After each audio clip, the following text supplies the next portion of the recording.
All right. And we are live. There we go. What's up, y'all? Okay, so today I'm going to open a new window for Google Chrome. Oop. There we go. Bring that over here.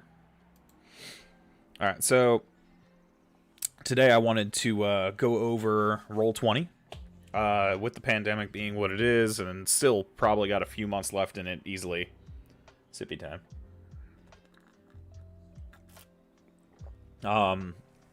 I was kind of forced as a DM to, use Roll20 or something online. You can use other things. I'm not by any means or stretch of the imagination saying Roll20 is like the way to go, because it's not super great, but it's very cheap and easy to kind of fuck with. And once you kind of figure it out, there's a few other things on there that you can go look at, like D&D Beyond and different stuff. Especially like if you're playing 5e, I chose Roll20 because I play Pathfinder predominantly, and I run Pathfinder games, and it's very easy to mess around with this. It can take a little bit of time, but once you get used to it, you're kind of like, all right, we can do this. And I'm a DM, and I run and keep multiple games on here. So for storage space, I got their like first level subscription, which is like $4 or $5 a month, which is really not that bad. I pay $2 more for Netflix, and I use Netflix maybe like once every 2 weeks, so it's really not that big a deal. So we're gonna go in the Roll20. Obviously, I use it a lot, so a lot of my stuff's all up in here. So once you sign into your Roll20 and you do all this stuff and everything, hey, what's going on, Gibby? How you doing, boss? Yeah, once you go onto these things, you're pretty much like going to have a list here. You can join a game if your DM is running a game. He'll send you an invite in an email, and you accept that, and it'll bring you so you have this game. I normally create my games, obviously, as like I said, I DM a lot, as you can see. I already have like 5 different things. I have a random coming soon thing. I have something I haven't even started writing for Alien. I get the fuck in there. How's your Saturday going, boss? I'm going to run through some Roll20 stuff. I don't know if you know all this stuff already or if you're looking to, but that's where we're at today. Doing D&D stuff. Cool, man. That's what I'm doing right now. So, pretty cool. I think I'm going to stream some Barotrauma later with Ant, so we'll see how it goes. Alright, so let's get into this. So, for me as a DM, and I'm going to have character building stuff for those of you that are players. Hey, what's up, Mr. Strong? So as a DM, once you get this, you're going to have your recent games. Basically, it's just a games, you go to My Games when you sign in. It's very, very easy to do. Boom. I'm going to go home, actually. All right, so here we go. Create a new game. So give it a second to load. All right, so this is going to come up. You don't really have a whole lot of options that you really have to like actually look into. You can name the game, so we'll just here. This is a test. That's my classic testing stuff out. And it says right there, you're ready to create game. Now, optional, choose a character sheet. This is actually really important right here. With no character sheet template, it kind of just like lets you go buck wild and make things, which you don't really want to do. They'll have a lot of popular ones kind of right up top, right? That people use a lot. As you can see, very, very easily, they have D&D 5th edition, they have Pathfinder and Pathfinder 2nd edition, and Starfinder. So you're going to see a lot of, sheets by Roll20. This is what they did because they're very popular. So I'm going to choose D&D 5e because that is the upcoming game I'm going to play in. So I got to make a character for it eventually on here. And I have to get used to those capabilities. So I figured I'd go through 5e a little bit today instead of my normal Pathfinder and see what we can do with it. So I've done that. I'm ready to create my game. So you just click create, and it's going to shoot you forward. So here you go. So now as a DM, I'm going to have all of this. So I have this as a test. I can choose a file, so we can drop in a file. Pictures. We'll do that. So right there, it just gives you a cool little, it looks pretty. Drop a file in there, it'll load in the background, which looks cool when your players see it and stuff like that. It'll have created by, so you'll see who's on there. There you go. See, that looks pretty. Now you can look for players, but generally if you're running this, you're going to be, you're going to have players that in mind. When you want to do players in mind, you invite player. You type in their email address that they use to actually make their account with Roll20, and you hit send invite. It'll show you the pending invitations, so you know that you sent them to people. And that's it. After you're done sending your invites, you X out. As they join, it'll go from 0 players. This box right here will start to populate with who's going to be in your game. So if I send it out to, Bill, Carl, and Ted, it'll show 2 pending if I want to do invite players, 2 pending, and let's say Carl joined, it'll say, like, Carl's name that he made for his account right here, so you know he's in.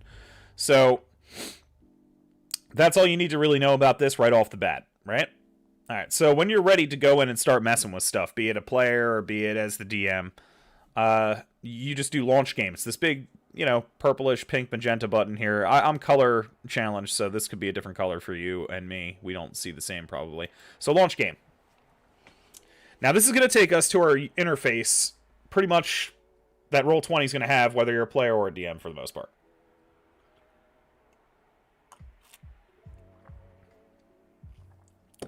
Alright, so this looks kind of gnarly, right? We can actually pull back on this with our wheel on our mouse, which is what I'm going to do, so it looks a little less ridiculous. Alright, so there you go. So right here, I've got my name in a box if I want to do, have my camera on and have, my name and tell me when I'm doing stuff. Those things annoy me. So I go to settings, because you're going to be using this bar over here. Well, I'm blocking it, aren't I? Let me move my shit over here. Put myself down here for now. You're going to be looking at these things right here a lot. This is basically your overall toolbar, or settings bar. It'll take you to different categories, which you're going to use to, make characters, add in maps, things of that nature. This right here is another toolbar that you're going to use to interact with the actual map. We'll get to this in a second, so for now, don't worry about this guy. So I'm going to go into my settings real quick, which is this little button right here. It displays all your stuff for volume, all of those things. I don't want chat avatars. What else? Disabled that. I want this to be names only. So now that gets rid of that box. That's kind of just what I wanted, just because it gets in the way. So fuck it. So you don't need to do anything else. We're gonna get out of here. I'm gonna go back to this. So let's talk more about this over here. All right. So this thing over here, you have all the buttons you're going to need to kind of interact, especially as a DM, with creating things and giving things to your players so they can see it. So right here is your chat window. It's going to log everything that people say and do. You can type in whatever you want, and it'll show up to everybody. You can type in, I think it's like roll/1 D20. I think it's something like that. No, it's not. I forget what it is to actually roll dice on there. But you can also use this to roll dice later. So if you want a D10 and you want to roll 2, you can just click that. It'll roll them for you. So that's going to be where all your interactions are. It'll be where all your spells show up when people do stuff. It's pretty good. I have some music on in a non-copyright thing here, so just bear with me. There we go. Alright, so next up right here, this is going to be your art library. As a DM, this is going to be where you populate pretty much your maps, your pictures for stuff you want people to see, things like that. Don't worry about all these little tabs, the marketplace purchases, subscription sets, free assets. Some of it you can just kind of grab out of here. Like, do you want to camp? It'll load a set, and these are free. You can get cats. All these different things. If you want to use these, you can. I don't really use them much. But they're here if you really want them. Oh, they have an aliens tab. Is that the actual aliens, or is that just... That's fucking weird. Yeah, I kind of create all my own pawns and everything, so I don't use this that much. But if you're somebody who just doesn't really care, you want to go through here, it's very easy to use on the free assets. They're not bad. So there's different aliens, soldiers, all this different stuff. You can get dungeon tiles if you really want them, which are pretty cool. There's not a lot, as you can see. but I'll be showing you how I kind of make maps normally. So if you want to use any of these, you pretty much can take those and you can drag them over to here and drop them. You can see that that guy's very, very small. Like I said, you can use your wheel on your mouse, or you can use this zoom button right here to go in as far as you want to. So if we go up to here, and then we scroll up, there's a little sleeping guy. Now I can click on this guy, and I can obviously make him as big as I want. I can make him as small as I want. You see there's a grid system. That's going to be the grid that everybody sees. All right? So I'm going to delete him for now, because I don't really need him. Boop. We'll get more into that in a second. So after this, like I said, you can also you can go into your library effectively if you want to have your own things. I do that a lot. My library, and I hit upload, and as you can see, recent uploads, I have tons of uploads of stuff, and I make all of my own pawns and pictures and maps and all that stuff. So that's what we'll be using for a lot of our things, and I'll show you later on the thing I use to make these cool tokens. So as you can see, I kind of just do it all myself. But I'm a very particular person. You don't have to. You can use the free assets. Alright, so we'll come back to that also. I just want to give you guys a quick overview of everything so you can see what's up. Now, journal is going to be something that you're going to use all the time. So it looks very, very simple, right? Because it is. So this right here is going to add basically all the information in the background that you're going to be using for your game. So if I want to do add for this, I can make characters, handouts, folders. A lot of times you're going to make a character. And this screen's going to come up. From here, you can pretty much put in a name for if you want to make an NPC or your actual character for a player, this, and that. So I can just name it, you know, whatever I want. We'll do Long Turtle. Now, you're going to see two things below it. In players' journals, and can be edited and controlled by. So each player has their own journal that they can see themselves. They can't see yours as a DM. They can't see what you have. So for now, I'm going to put it in mine, and I'm going to make it so I can be edited by me. Not all players can see it. Only me, right? Don't worry about this stuff for now. This is all whatever. So we got our basic name. So now you can see right there, I have Long Turtle there. He's a person. All right. So if you want to add a character sheet to this, you have obviously these little tabs for character sheet. Now you'll see, because we're doing 5e, and we entered that character sheet initially, it already kind of has one in the back. Now there's three options that you can do. You can create an NPC. You can edit your sheet directly, which is you just doing all this by yourself, which is fine if that's what you want to do.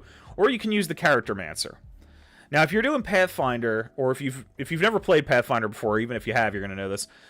In Pathfinder, there's like 50-something classes. I think there's like over 100 races with sub-races. Each class has like 10 archetypes. There's all this different stuff. There's no way they could put all that into this free system, so they didn't. So using Character Mancer is really hard because most people aren't going to be like the basic core classes with a basic core race. You just don't see it in Pathfinder these days. But for 5e, it's pretty good. So I'm going to use the Character Mancer for this. So you just click on Character Mancer. Now this is a really, really cool thing they did right here. You basically get to go through all these tabs one by one and fill them out. And if you want to customize anything, you can. But to get a start, it's pretty good. So let's take a look at this. It tells you, welcome to Character Mancer. Your compendium awaits. And get started by clicking next. So we're going to do that. So right here, you can see it gives you what race you're going to choose. As you can see up here on the tab, it's going to keep going. Race, class, abilities, background. And you can look through all these different things. It'll tell you all about what the race is going to give you. So I'm going to choose human, because in my upcoming game, I'm most likely going to be a human. Now, these are obviously your base classes. So if you want, you can do custom, and you can enter in all your modifiers that it gives you, alignment, size, proficiencies, any custom features, and you can keep adding other features. So pretty cool. You just might have to put in a little bit of extra footwork. It's not that bad.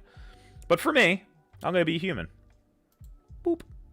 So right there, you can see it tells me all my human traits. Right here. Which is awesome. My alignment I can choose. I'm going to be chaotic good because that's what you do. It gives you your size and how far you can move. Wow, these ads are fucking getting lit, aren't they? Ooh, Virginia honey ham. Wow, it doesn't even let you skip the ad. Isn't that about a bitch? I just like having this music on in the background, but it's all about that copyright stuff. Ooh. Alright, so language proficiencies, I have common, and I'm going to know orc because I like to curse people off in orc. And right here, choose a sub-race. You can add some custom stuff in if you want. I'm just going to be a standard human. Boom. So this tells me my sub-race ability score increase because I'm not choosing anything weird. I'm just being a regular human. It tells me I get all my +1s. And right here you can see, standard human. It tells you your ability score increase, your age, alignment, size. It gives you all of this information for nothing. This took me 30 seconds. All right, so we're going to go to next to class. Now, once again, there might be some weirder classes in 5th edition, but it's nothing compared to the horror of Pathfinder. You can go through these basic classes. You can do a custom, but you're going to see mostly 5th edition hasn't gone buck wild yet, so a lot of these are things that exist already. Very easy and not a lot of choices. So I'm going to be a wizard. And right there, boom.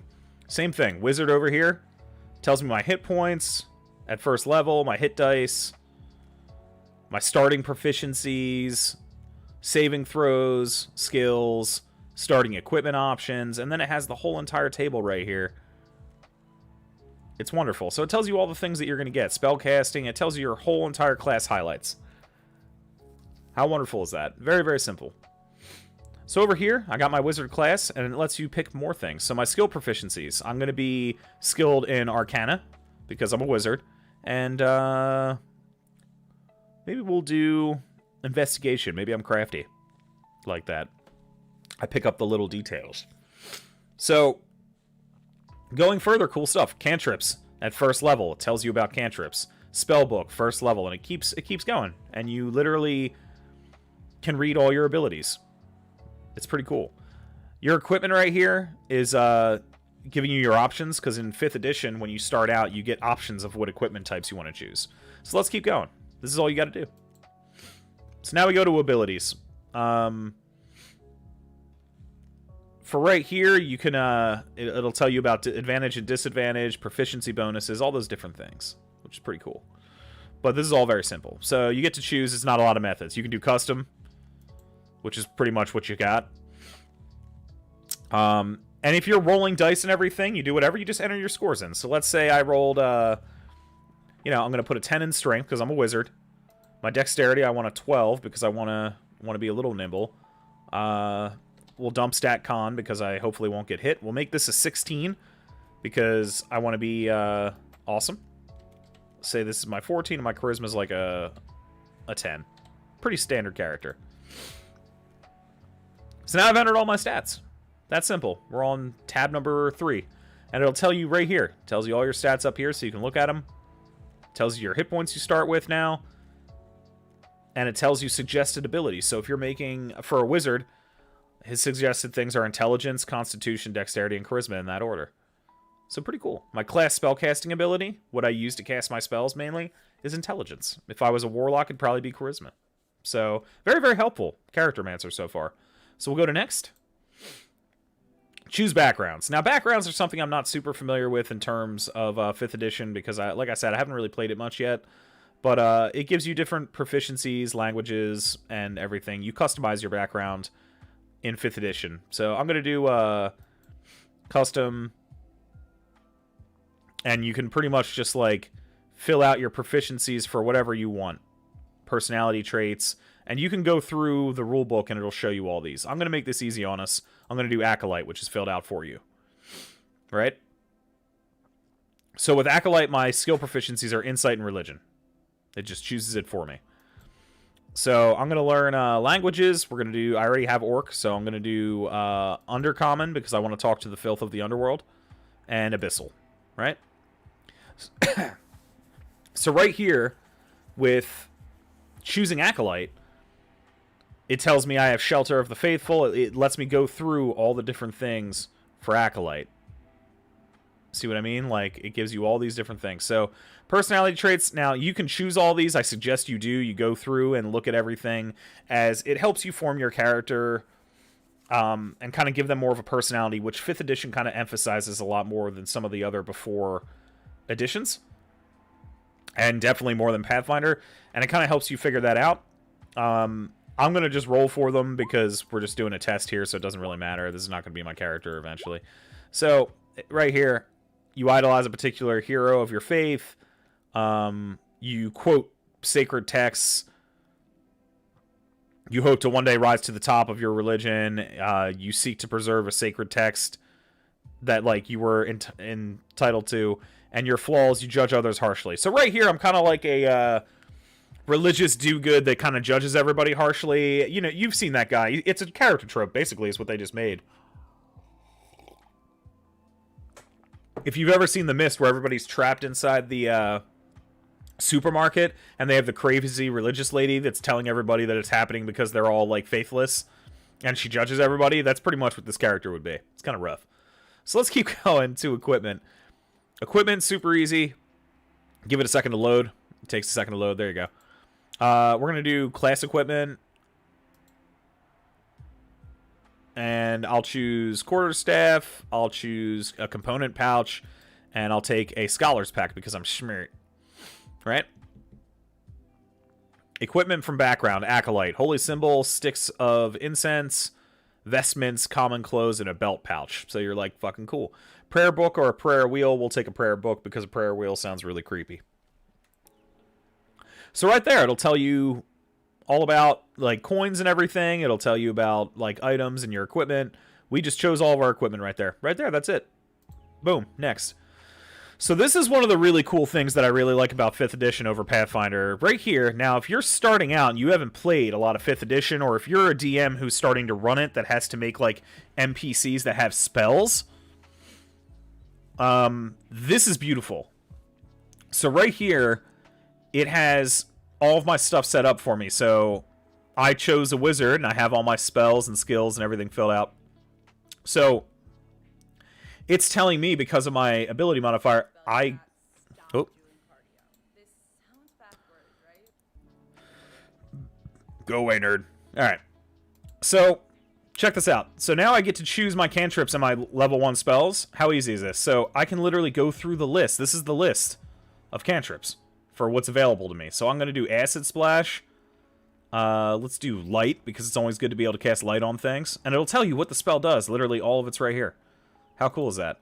And then I'll do Shocking Grasp because, you know, fuck people. Alright, so my level 1 spells, I'm going to do Burning Hands because Holy Justice. You always take Magic Missile because I'm not a chump.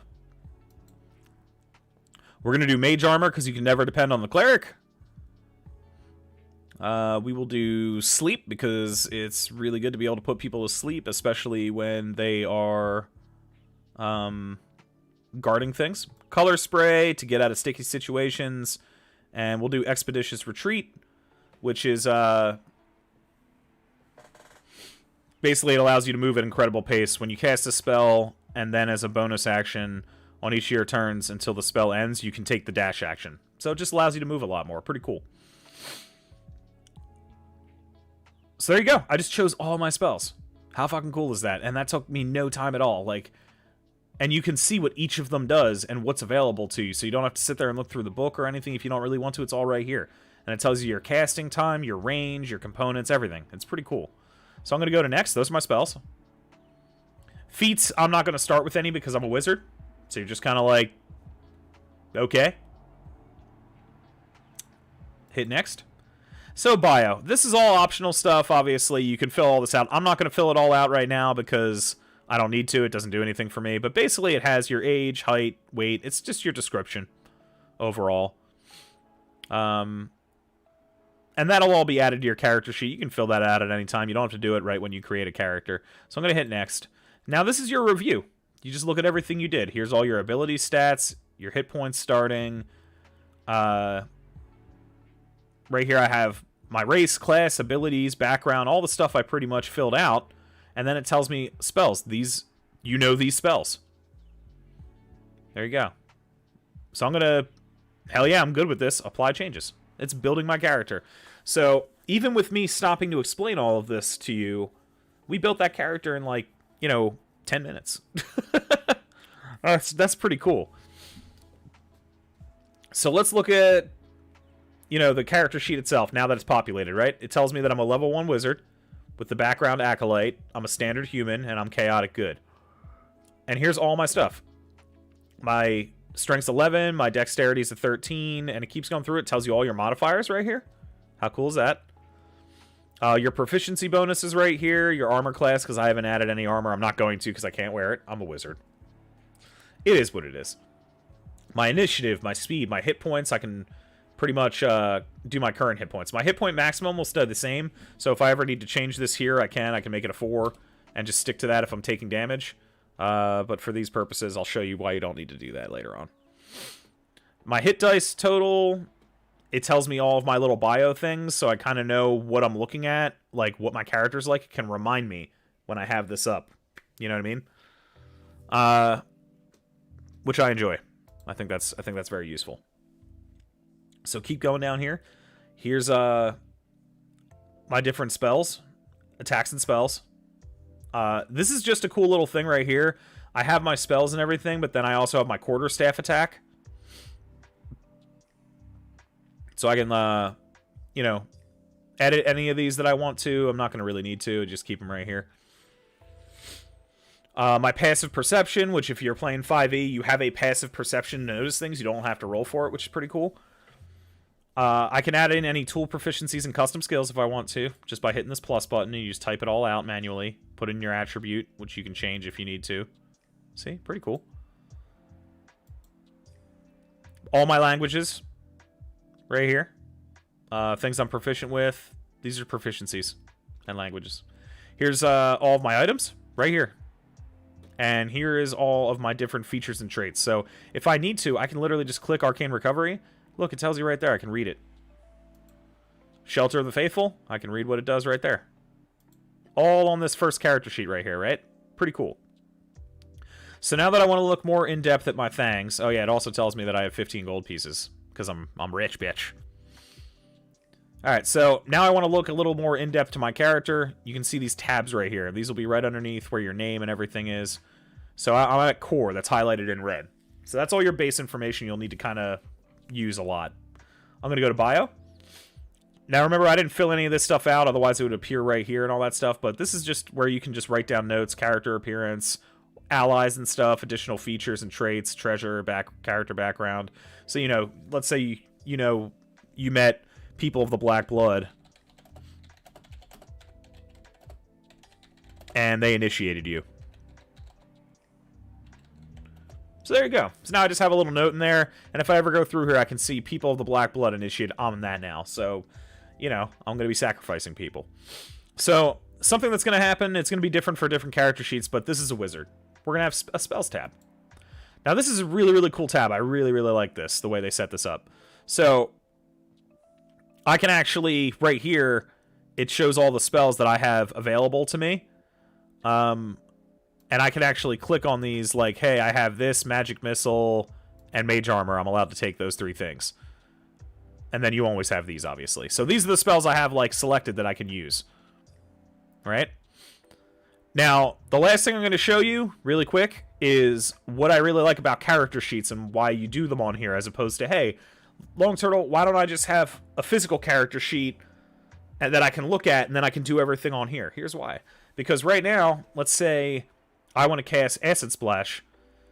I'm going to click here and go to this chat, right? So I can click Magic Missile. Boop. It does 5 points of force damage at 120-foot range, and it says Magic Missile. So I just did Magic Missile. And I can tell the DM, or I can tell the players, you just took a Magic Missile for 5.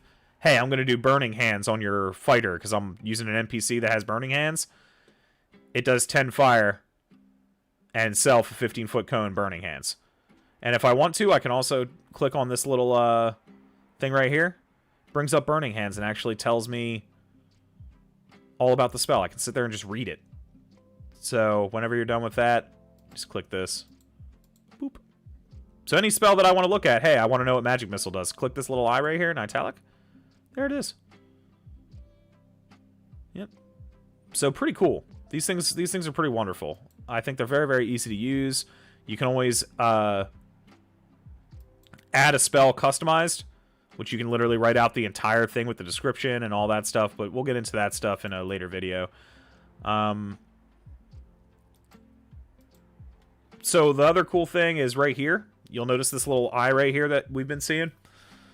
This is for the compendium, which is right next to your journal, up here. This thing right here is going to have a basic list. Now, it's basic. It doesn't have everything. Of all kinds of different stuff. Feats, items, monsters, spells, rules, all kinds of different stuff. You can use the compendium for a lot of different things. It's just a quick reference. It's nice. But for this, we're going to go into spells. I'm just going to show you something really cool. So let's say I have level 1 spells and I get an extra spell. I learn it from an enemy spell book or something like that. Let's say it's, you know, let's say it's... Let me find a wizard spell that I know here. Maybe it's, what level is this? I want, like, just a level 1 spell or something. Maybe a cantrip. Let's do that. Or Acid Arrow. Let's just do that. So if I want Acid Arrow, let's say I learn it, I can literally click on this with the left arrow and drag it over here. Accepting drop from Compendium. I just put that down here. Boom. Added Acid Arrow to my spells. So as I'm playing and you level up and I'm gaining more spells, I can literally go over the Compendium and I can be like, oh, Animal Messenger, and just drop it in here. And it just gives me the spells that I want. Which I think is pretty cool. Yep. So, pretty neat. I think it's pretty neat. And once again, it gives you all these different descriptions. So that's basically a character sheet in a nutshell. Obviously, if you're a fighter or a ranger, it's going to have a few different things. Like it might have, you know, ranger spells or different abilities. But the spells thing is pretty cool that you can just click and drag it over. And whenever you want to cast it, all you got to do is just click on it. Boop, Shock and Grasp, go into your chat. Shock and Grasp. Right there, it hits on a 17 and does this damage. So pretty neat, I think. Yeah. So let's click out of this guy. Go back to our journal. That's Long Turtle. He's there. He's hanging out. So that's how you're going to do your character. Now, let's talk about being a DM. Let's talk about the horrors of being a DM. In this game, you're going to have to create a lot of stuff when you're a DM, and it's a little bit easier to do when you have people coming to meet with you. You can draw out maps on a battle mat. You can use pawns that you buy from your respective game company, all that stuff, or little miniatures. It's pretty sweet. Everybody gets to roll their own dice, but we don't have that here, so we got to make it all.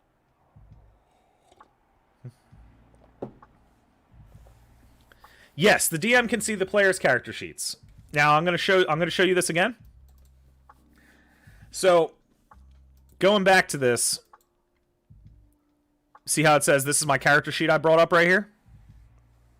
And can the players see each other's character sheets? That's kind of up to you. And here's why. So when you go to edit, I'm going to bring that back. Edit the long sheet turtle. This is just a person. It doesn't mean I'm the DM. It doesn't mean anything. It just means this is a journal sheet character. Now, right here in the player's journal, I can click this. Notice how this says all players. This tells you what player's journal it's in. So let's say I have a player named Carl. If he's in this game, when I drop down this menu, it's not going to have just these two options. It's going to have everybody or all players. I'd choose Carl. It's just going to be in his journal. You can also put it... It's always going to be in the DM's journal anyway, because you're the DM. It's automatic. But for now. Now, here's where it gets interesting. Can be edited and controlled by. Now, you can have this literally be all players can control it and edit his sheet. Only you and him can. It's whatever you want. You just choose who can use it. So, for me, obviously, I want all this. The GM's always going to have the whole list of everybody's stuff. It's pretty much always going to be in your journal for the most part. So, you just hit Save Changes when you're done. There you go. And like I said, character sheet, you have that right here. Attributes and abilities are weird things that you can change. to add like macros and stuff, but we're not going to get into that in this video. Don't worry about that. So as a DM, you have certain options that the players won't when they enter this interface, and one of them is being able to edit and pretty much add in who can see and edit each person's journals, right? So that's something that the DM's going to be able to pretty much do whenever they want. You can add notes into their stuff if you want to. There's GM notes that are only visible to the GM. So I could type in, you know, like, this player sucks ass. And I can do save changes. And that's in there now. So whenever I open this up, bio and info, GM notes only visible to GM. This player sucks ass. It's always going to be there. So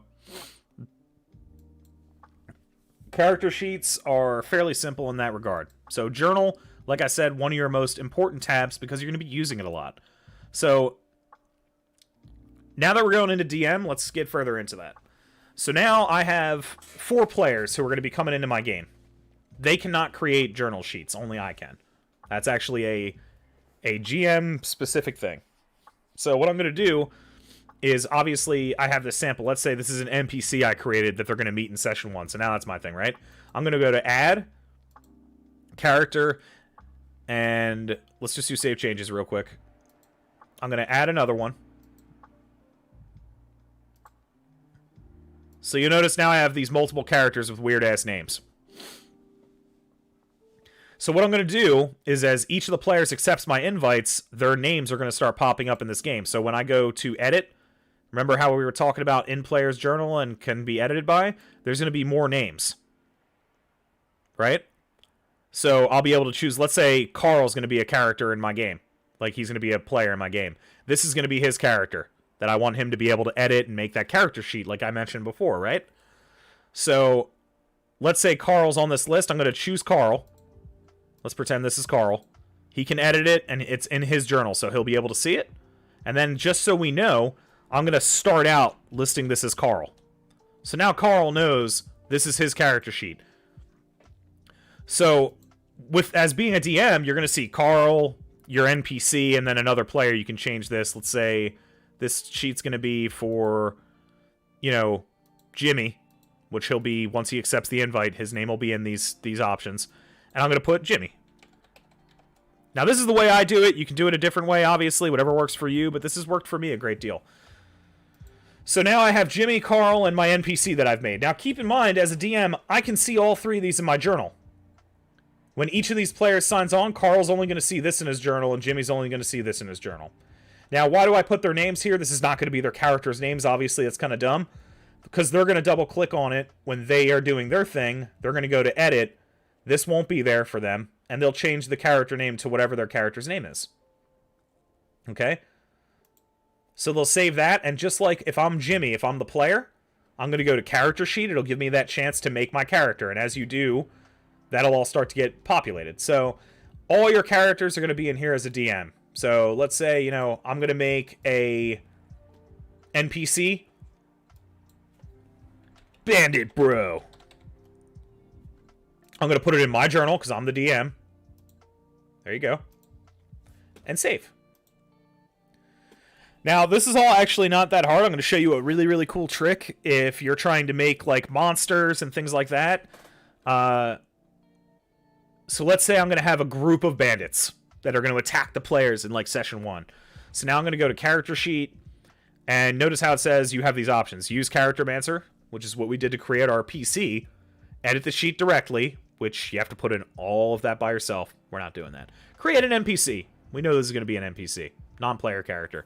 Now, right here, it's kind of the same thing as editing directly. It gives you a chance to fill out all this information. It's just less complicated because you don't need to have your character, you know, NPCs don't have to have all the traits, backgrounds, and all that stuff unless you want them to, but generally they don't have to. So what I'm going to do, I'm going to go back to my compendium over here. Remember we were talking about that earlier? Yeah, 5th edition compendium. I'm in spells right now. You'll see category spells. I'm going to hit X. Brings us back to our main menu. Here you go. Look at all that cool shit. So I'm going to go to monsters. I know, right? You want a bandit, you're going to monsters. But believe it or not, they have the bestiary in here. Look at that. We have a bandit. So I can actually click this and drag it over. Remember how we were talking about doing that with spells before? Accepting drop from compendium. Boom, I'm going to let go. Boom, this is a bandit now. So my character sheet is literally the bandit. How cool is that? So I'll go back here. I can, character sheet. Now my bandit is all set to go. And we go back to journal. Bandit bro, click it. Character sheet, your bandit stats are right there. And as an NPC, you don't have to fill out a huge thing for it. So here you go. Now, when you have this up, keep in mind you can switch the screen to make it smaller for when you're playing. Down here you can see everything. Now if we go to journal, I've noticed one thing that you guys want to do when you're doing this, by the way. So when we're looking at actions, I want to open this up right here. You'll notice your NPC, it says roll queries, always roll advantage. We do not want that. We'll do never roll advantage for now. And we'll do auto damage roll. Don't auto roll damage. We do want to auto roll damage because it gives us all of our information at once. And I'll show you what I mean by this. All right, so we're good there. Now let's say I'm going to attack with my scimitar because the bandit's going to run up and stab somebody in the face, right? So I just have to click on the scimitar. Right there, it shows up to everybody. It says who it's coming from, the GM. Scimitar from the bandit. It rolls a 12 to attack, and it does 6 slashing damage if it hits. Now, if we keep rolling that, eventually it might crit. As you can see, it just keeps on going. And it gives you all your different rolls. So if I want that, same thing with the light crossbow. Comes from the light crossbow, comes from the bandit. Attack rolls a 12, and if it hits, it does 3 piercing damage. So, right there, very easy way to make an NPC. And it'll show up on your chat, and now all players see the chat. So that's how they can tell what's going on when you roll your damage. They can look at all that and adjust their guys as they want to. You can also take checks. So let's say they get hit with a spell, and they're like, oh, make a, make a con check to not get fucked up. So you do con. Constitution check, he did a 7. Because it's 1d20 plus his con. So he rolled a 6 and he has a +1. He got a 7. So he fails whatever check and the spell happens. So all your stuff is right here and you can just roll on it. Initiative, you just click on that. He got a 3. So that's basically what you're going to do for NPCs. Obviously, if you want something very, very complex that is not in the bestiary or some crazy thing that you're making, you're going to have to fill it out manually. But just remember, it goes the same way with characters. So if I want to make, if I'm going to make an NPC that's like a wizard, I can actually, and he's going to be more complicated, obviously. I can make wizard bro, save changes, and when I go to character sheet, remember, he's going to be my character, so I can just use Charactermancer and I can make a wizard. So, pretty cool. I'm going to exit out of that because we don't need to. So that's pretty much how you're going to create characters in the journal. Now, keep in mind as the DM, like I said, everything's going to come down to hitting edit up here when you select a journal, and who can view it and who can edit it. You're just going to change the player character's journal entries to their name so they can see it. They'll change the name. You'll always be able to see all of them, though. But you want to make sure you make character sheets in the journal for your players to edit, because they can't make them. They can't add journals to this. That's all you as the DM. So keep that in mind, because they'll be like, "Hey, how do I do this?" So when you're starting out and everybody accepts your invites, you're gonna, the first thing as a DM that you're gonna want to do is you're gonna want to go to add, and you're gonna want to add however many players, that many character sheets, and just type their names and make it so that it shows up to them in their journal, and they can edit it. So just make sure you do that. So that's going to take care of like setting up the basics for your players to be able to function and start setting things up on Roll20. So now let's move on to going back to here. I want to go to the art library. Now I said as a DM, you're going to be spending quite a bit of time here as well. This is a lot of random stuff right here. Like I said, it's not really that scary. So if I want to say upload maps, this is how I do it. So let's say we're going to do let's say we're going to do a fight in session 1 in a church where they're going to investigate some weird happenings there, and they're going to get attacked by like zombies or something like that, right? So I'm going to go to a new tab for Google, and I'm going to type in D&D church maps and go to images. So right here, we have a bunch of cool images of different churches and different things. You can also buy templates. They have tons of packs on Roll20 for that, or if you have something of your own, you can scan. This looks fine. And it has squares on it. You want to have something with a grid on it more often than not. You don't have to, but normally it's formatted so it fits. So I'm going to save this image as... we're going to do D&D Church. It's going to be saved in my pictures. We're going to do that. Save. Right? So there we go. Exit out of that. Now, I'm going to upload this. Right? Onto my library. You'll see this little... You can drop a file or choose a file. Upload files. We're going to choose. Obviously.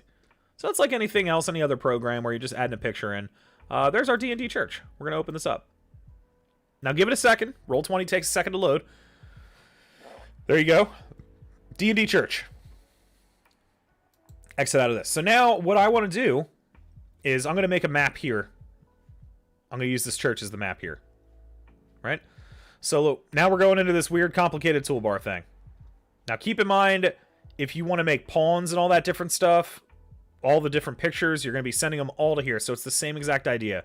If I want to do upload and have a picture for one of the monsters, let's say it's this guy here, the Necronaut, I just hit open. It'll load it in just the same. There we go. So, different stuff. Now, what I say for adding pictures, we'll go back to the character sheets real quick. Let's say my wizard, no, not my wizard, my bandit bro, I want him to have a picture. I go to edit. You can see right here, click to upload.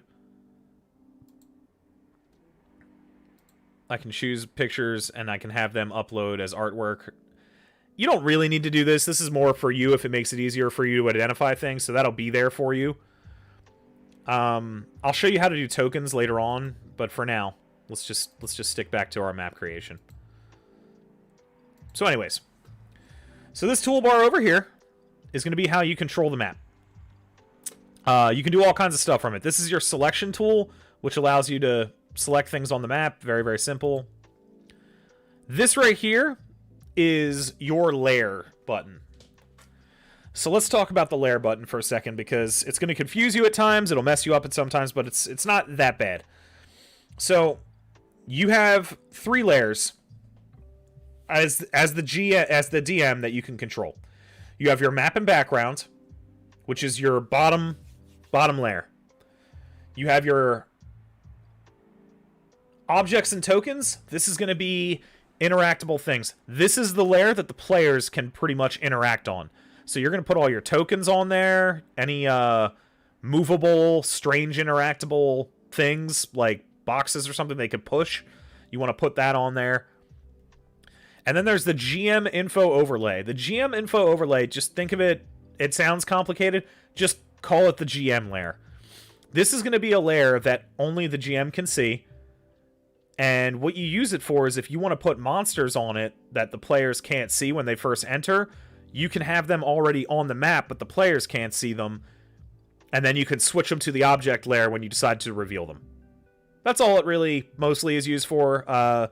Just things that you want to prepare in advance and have on the map, but the players can't see it till you reveal it. So the GM layer is like a little sneaky secret layer for the GM. So let's start with map and background. Like I said, that's your bottom layer. We always want to have that as our bottom when we're creating a map, obviously. And the reason you want that is because it won't move at all. Because you're always, other than the map and background, unless you choose it, you're always going to start default on objects and tokens or GM. So you won't move the map around, which you don't want to. Really quick, we'll go through it. There's the draw shapes in freehand. If you want to, you can draw different stuff on there. You can make shapes. So let's do draw shape. You can make boxes, and you can select different shapes, I think. But, yeah. As the GM, you're always going to have this as an option. Clear drawings. You hit clear, takes everything off. Also, you can put text. So if you really want to, you can just like type stuff in there. I'm going to make this, yeah, so type stuff in. Obviously, you can change the font to however big you want it to be. Do 20. Let's just say you wanted to write something on there for whatever reason. Clear drawings, clear, get that out of here. All right, so this right here is different zooming. Like I said, you can use this. It's a little bit easier, I find. And we'll talk about this. This can hide and reveal areas as the GM if you want people to only see specific rooms and have the other ones grayed out, which a lot of people do in dungeons. You can use that, and I'll show you how to use that once we get our map going. This right here is your turn tracker.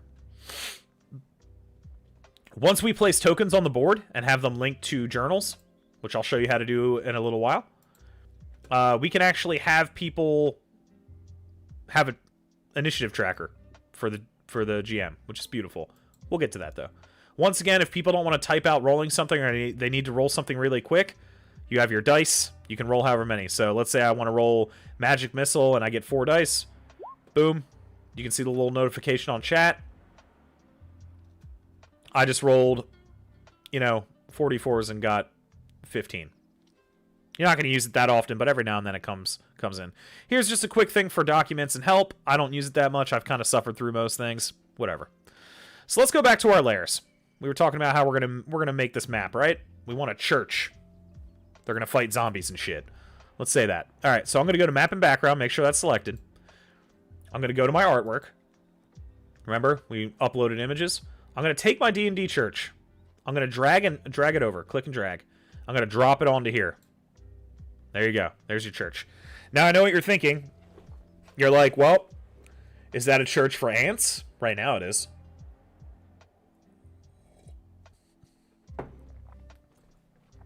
So, what I'm going to do is I'm going to make this a little bit bigger. Now, if you want to, you can actually count how many squares. This is why I say use squares if you're doing maps and you find them online. Like 1, 2, 3, 4, 5, 6, 7, 8, 9, 10, 11, 12, 13, 14, 15, 16, 17, 18, 19, 20, 21. 1, 2, 3, 4, 5, 6, 8, 9, 10, 11, 12, 13, 14. So this is 21 by 14. So we want to right-click on this. You can right-click on anything, but right-click on this image. Here you have your standard things. You can delete it, copy it, paste it. It's a picture. Undo it to front to back, all that. You're going to look at these two. These are going to be something that you're going to be using with a lot of your maps. You have your layer, which you can switch the layer, right? We're going to keep it on map layer, obviously. And advanced. Now, advanced, I don't use tons of stuff in here. I use align to grid and set dimensions. These are going to be how you're going to fit your maps to that grid square that you see surrounding it. This whole grid right here, how we're going to make this picture fit. So you go into advanced. Now let's start with set dimensions, right? So we have pixels right now. I'm going to do units. Now what units does is literally each inch square. So I'm going to do, we said it was 21. And this right here, we have 1, 2, 3, 4, 5, 6, 7, 8, 9, 10, 11, 12, 13, 14. By 14. Let's just try it. It's probably not going to fit straight up, but there we go. So as you can see, it fits it a little bit bigger. Now what we're trying to do here, obviously, is if we move this around, we want to have these squares on the picture line up with these squares on the map. The reason for it is I'll show you with a little pawn. Let me drop a pawn in here. Let's make this guy, we're going to shrink him down to the size of a square. When your players are moving around pawns, if you notice between these two pawns, or these two squares, it's going to choose squares. That's how this game does it. It moves you to squares. So if our squares, let's say, are misaligned like that, well, right now it's not letting me do it, but normally it is. See how it's all misaligned right now? So right now it's going to drop me on a square on the overall grid here, not the grid that's on the picture. So now my guy's in this weird little in-between creeper place. We don't want that, right? Boop. All right. So what we're going to do now is I want you to zoom in just a little bit. Like I said, you use your wheel on your mouse. If you don't have one, you can use this button here. Oh. You can zoom in as much as you want. See how I have these squares on the picture? Here's another cool trick we can do. We're going to right-click again. Notice we're going to go back to Advanced. Now, instead of Set Dimensions, which we did by counting the number of squares on the picture, we're going to do Align to Grid. This is a cool, weird little thing, right? Now, this thing definitely helps just make you remember if you ever forget. Grid Alignment Tool. This tool allows you to quickly size your map background to match the Roll20 grid on the current page. Instructions. Click and drag to create a box the size of a 3x3 grid cells on the map background you're using. So I'm going to start here in a corner, right here. Try and get it as concise as you can. Doesn't have to be super great, but you start there. And I'm going to drag it by a 3x3 grid. There you go. Boom. Now it's going to tell me how many pixels it's estimating that this would be. I'm going to go Align to Grid. So you can see it kind of formatted it just a little bit. Gets it that little extra something. So what I also want to do, move up here, is since this map is actually pretty small, I'm going to click and drag it over to the corner. Now you guys will notice, if you've noticed me doing this right here, you see how it snaps? If I move it to like not align it, it tries to snap it to align to a grid. If you don't want to do that, if your squares are kind of off and you need to adjust it just a little bit, hold down the Alt button and then drag it, and it doesn't auto snap. That's all you got to do. And then if you let go, it goes back to auto snapping. That's it. Just the Alt button, and then you drag it in wherever you want. Now I'm going to bring it to the corner here. So my picture now is flush with the corner, the upper left-hand corner. So if you notice we have all this extra void space we don't need, it looks kind of dumb, right? So 1, 2, 3, 4 over here to the right, and we have a bunch we can take off here. Now, to adjust this panel, because keep in mind the players are just going to see what you show them. You see this little blue button up here, Page Toolbar, right next to the Zoom button? You're going to be using this a lot. You're going to click on that. Now this right here is your slides page. Each of these things is going to be a slide. Right there you can see, this is our slide. Right there, the player thing, we're going to get into that in a second. But when you look at the slide that we're on, you can see duplicate the page so we can make a second one. We can delete it, which we don't want to do. And here's the little cog for page settings. We're going to click on that. Woo! So now we have the size of this actual overall map box, as you can see right there. We have our background color. We have the grid cell distance we can set each one, so we can scale each of these to be 10 feet, 12 feet, whatever. We're going to keep it at 5. That's generally what D&D does. We can have the grid. We can turn it off and on.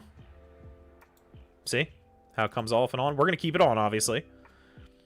Grid type, square. You can actually change it to hexes, whatever you want for different games. Measurement. This is important. You can choose different measurements depending. I do Pathfinder when I do my game here, but we're in 5th edition, so we're doing that. Cell width.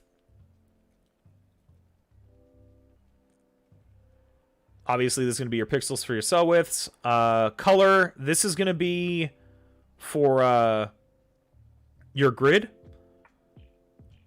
We're going to change the color to white. I guess we should. We'll change it to yellow. Maybe we'll be able to see it that way. And we'll change the opacity all the way up. And we'll hit Save Settings. So now you can see these are yellow right here. You can continually change these to whatever fucking color you want. You just keep going down. Let's say we want to change it to a blue, maybe? Let's do that. Now you can see these are really defined. And that's what I want. So you're going to X out of this. We're back to here. So now you can really, really see how defined it is. And these things are fitting perfectly over these squares. Now keep in mind, if I want to click my map, see how those black is still underneath? It fits perfectly. So this map is formatted perfectly. But we don't want all this overhang shit right here. So what I'm going to do, I'm going to go back to my settings. Alright, so width and height. So we have 25 by 25 is what this big box is. So our height, I'm going to reduce that down to, let's say, 15. Maybe 18. Let's do that. This, I'm going to reduce down to, like, 21, because that's what we said it was. Save settings. Now, you'll notice this got smaller right here. So now that got cut off more. This is flush right here. So that already starts to look better. So now I'm going to... That's our width. We want our height to go down. What do we got? 4 more boxes. So we'll go down to 14. Save settings. Cuts it off to right there. So now when the players see the map, it's beautiful. There's no weird white stuff hanging out. They just have this cool-ass map. We have a bunch of little dead bodies right there because I like dead things. So now if you want to, this map background is done here. You go Objects and Tokens layer. Now you can see on here, we don't have the little grab on. I can't change this at all. I can't move the map around by accident, so I won't fuck myself up.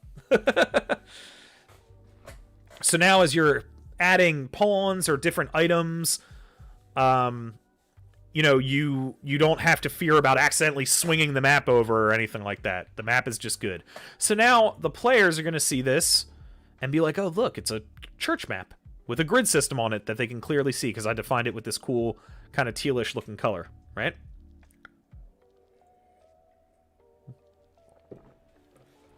All right, so I see some people watching this. Is everybody here good so far? Does anybody have any questions before I start getting a little bit weirder with this? Because if you want, you can ask them. Don't worry about it. You can interrupt me.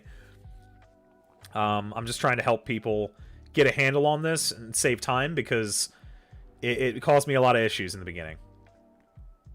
I'm going to say a few more things about map background, too. So I'm going to make this a little bit bigger so we can see this. Some maps are a nightmare to format somewhat. I'm going to make this a little bigger so we can see it. If you do find yourself in a situation where your map's still not lining up, you'll notice here, you can click on this, and if you look close enough, you see these little fangs. Sometimes you can stretch the map a little bit further, and you can format it like that, and it'll allow you to line all the squares up. So, keep that in mind. Alright, so let's say we want to make more maps, right? I'm just going to show you guys this real quick while we're here. You can do create new page, and you can do as many of these as you want. So let's say this says start. Let's turn this into church slide. All right. And what I also like to do is also you can move these around wherever you want. So if I want this to not be the first slide, I'll put it right here. Now it's the second slide. Let's say for this, I want this to be my cover page, right? This is what I like to do when I start games. Cover page. All right, so let's say for the cover page, I want to do just a picture, right? Like, let's say this is my D&D intro picture. I'm going to right-click on this. We'll do set dimensions. Units, it's a 3x2, so let's keep that in multiples. I want to do, let's do 3 times 5. We'll do 15 by 10. Now, keep in mind, this is not a map, but you still want to align it a little bit. And this is what I want the players to see when they first start the game. I'm going to change that, obviously. I'm going to bring all this down. Bring this down to 14 as well. All right, we cut off a little bit of that, so I'm going to keep going. This is what I do to just kind of like finagle things.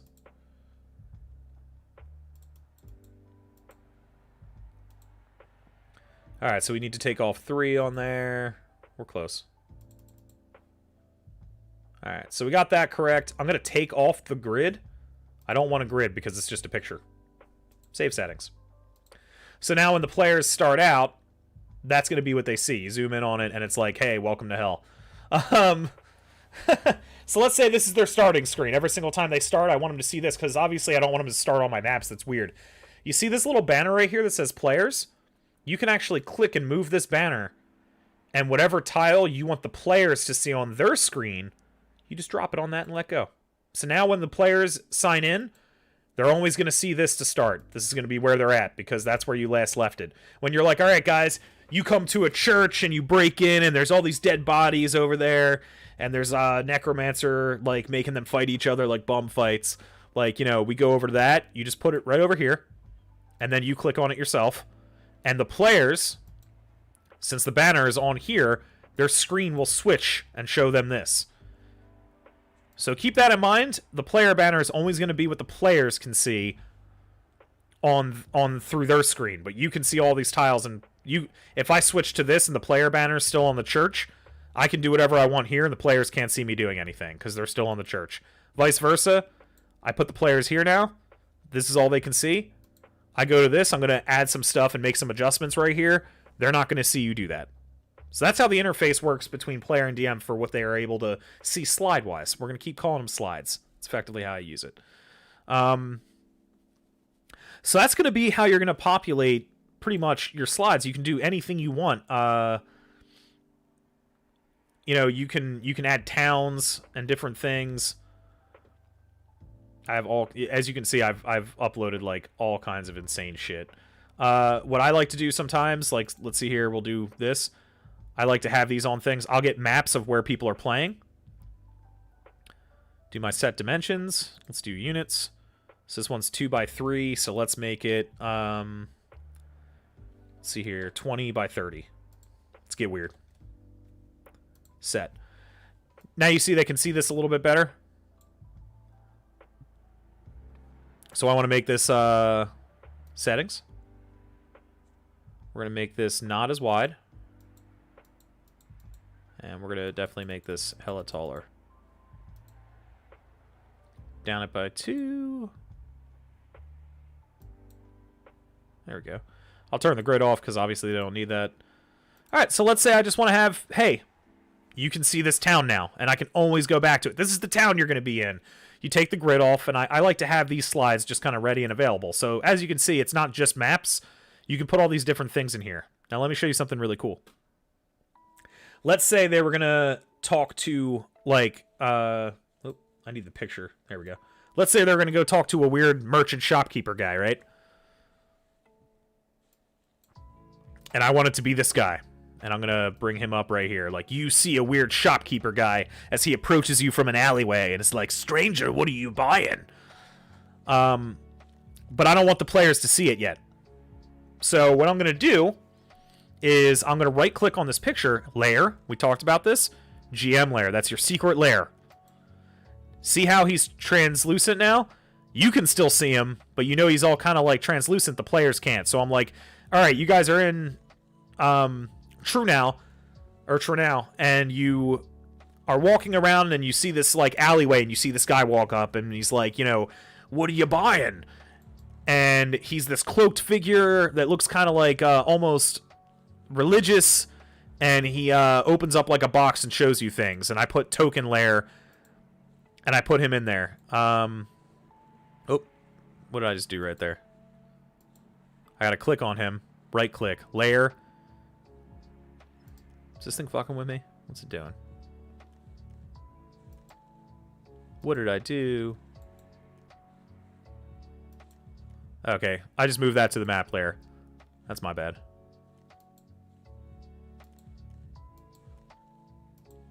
Alright, there he is. And I'm going to move him to the token layer. So you see now he fills in. Now the players can see him. You can move him, you know. You can keep him there. So... we go in the object and tokens layer. I can move them up to the right a little bit, obviously, so it's not completely blocking the map. But now they can see like a guy, right? So you can add all kinds of stuff here. If you have people in the tavern, you can add all kinds of things in there. Different people that they can see of note. Now, if you want to have like a full map, obviously, and not have that intruding, you can also add some width to this. Let's do that there. And they can see all this, remember. I can have it like... maybe I'll have a block of all different people down here that they can see, and it's not blocking the map at all. So it's however you want to format it, but you can mess around with it. But just remember, if you're doing these slides that take up a whole slide, you want to put them on the map and background layer. And then you want to have these guys on your token layer. And like I said, if you want to have it so that you're hiding it, you just do your secret GM layer. Just boom, GM layer, now they can't see them. You know? So it's just something to keep in mind. So as you can see right now, we already have a cover screen that the players can always start, and it's, you know, it's just nice artwork, or you can do something specific to your campaign. In my Giant Slayer campaign I'm running, I actually have the front cover of book 1, so it looks cool. You have a town, so they can always load into that when they're just walking around town. You can always have this up so they can reference it, and make sure, of course, that you put the player banner on there so they can see it. And then when you're like, hey, you're going to an encounter, load the map in. There you go. Now, let's pretend for a second that this is like a dungeon, and you don't want the players to be able to see all this. Like, you put them here and these doors are closed, so they don't know what's behind the doors. You don't want them to. See this right here? We were talking about this. This is your hide areas button. You can hit hide area, and you can actually block this stuff out. Enable fog of war. Yes. So right there, you can black out the whole thing. Now let's say reveal areas. You're going to click on that. Let's say they're going to walk into here, and they're going to be able to see this. You just highlight it. Now you'll notice it's a lighter color than everything else. This is what the players can see. So keep in mind, we're going to do this again. Reveal areas, hide areas. If I want to hide it again, dark box, all hidden.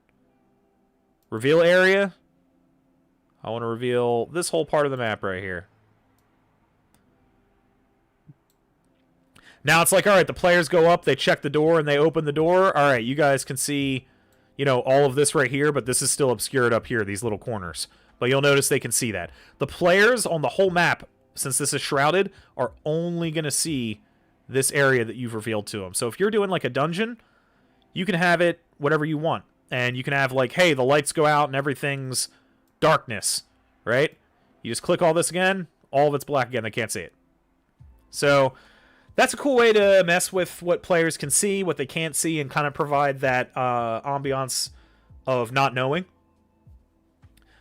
And you can do that for an entire thing. So keep in mind, really cool stuff. Just keep in mind, remember, you're going to have your map and background. You always want to put maps and pictures on the map and background. Make sure you're on it. And then the objects and tokens is all for your little character pawns and all that stuff, right?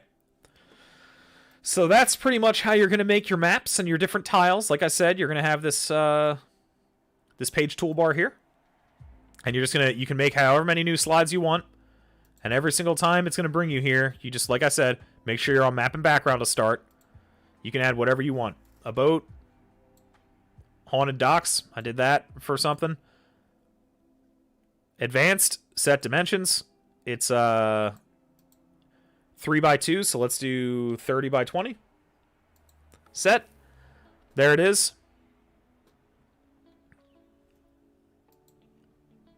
We're going to align it. I'm just going to keep pounding this home to you guys so you know what's up.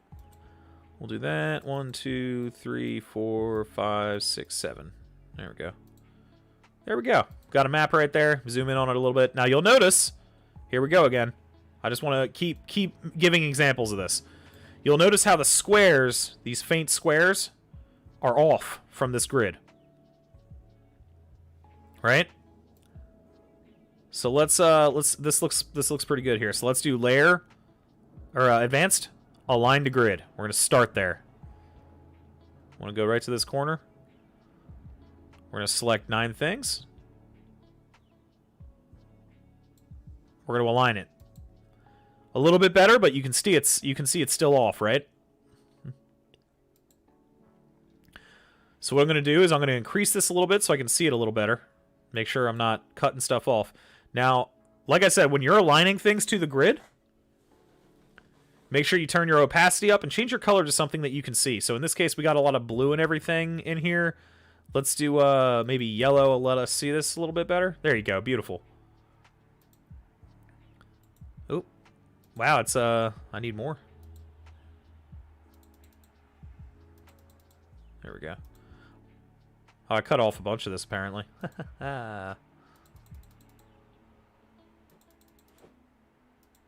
There we go. Got a little extra room there, just so you can kind of see what's up.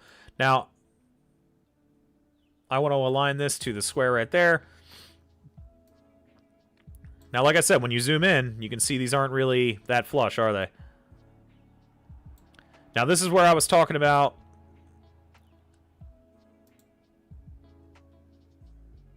Oop. Let me bring this up here.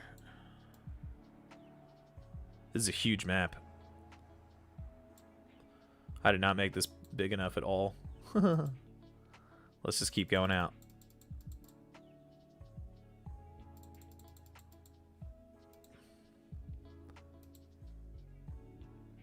Almost. I didn't realize how big this map was. This is crazy. Let's do 50. 51. There we go. Alright. So you can click on this. Like I said, you can adjust these little things right here. Now you'll notice some of it kind of lines up. Try and expand it out a little bit, maybe. There we go. So that lines up a little bit better. But you have to check. This is a weird thing. I want you all to keep track of this. Now you see how we kind of line that up a little bit better by pulling this down right here, this little wang thing right here. You want to check the whole entire map. So as I go up, you can see it's still lined up pretty good up here. The reason you want to make sure of it is because with the picture, sometimes it doesn't always line up. So we're looking actually pretty good right here. We had to do minimal adjustment. Sometimes you have to adjust the side here too and move it along. But you want to try and get it as close as you can to have this over grid match up with your pictures grid. And like I said, the reason behind that, I'm just going to switch to objects and tokens layer because I don't want to move this at all. The reason for that is because, once again, if I take a pawn and I start moving it around, it's just going to follow this top grid. So you want to have it so that it moves with the grid on your map. So when people move around, they don't end up like in between it, like right here, like a mutant. So just keep that in mind. Something nice to keep in mind all the time. So this is a very, very pretty map. If I were doing a game, I might even keep this grid right here so people can kind of see a little easier. But you can do whatever you want. You can turn the opacity down. We could change this to a gray, so it's a lot less brutal on the eyes. You can still see it when you zoom in. I just like bright colors on mine for some reason. It makes it easier for people, I think. And like I said, guy can just move around. Whoop, whoop, whoop. Yep. We can drown him. Suck it. All right, so that's our basics on the map. If anybody has any questions, you can ask now, or if not, and you're watching this later, just leave a question in the comment section, and I will get back to you as soon as I can. I am more than willing to help people learn Roll20 because we live in a world right now where playing games is hard to do.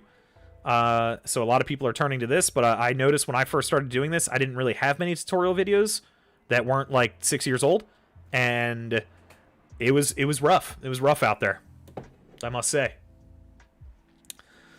All right, so what else can we start to look at right here that I want to add into this? I don't want to completely blow up your faces, but we got to do some more here. So now we've gone over how you can use the journal to make characters, make NPCs, use the character mancer, use the bestiary over here. All those cool things. We've gone over how to add artwork, obviously, with maps and different things.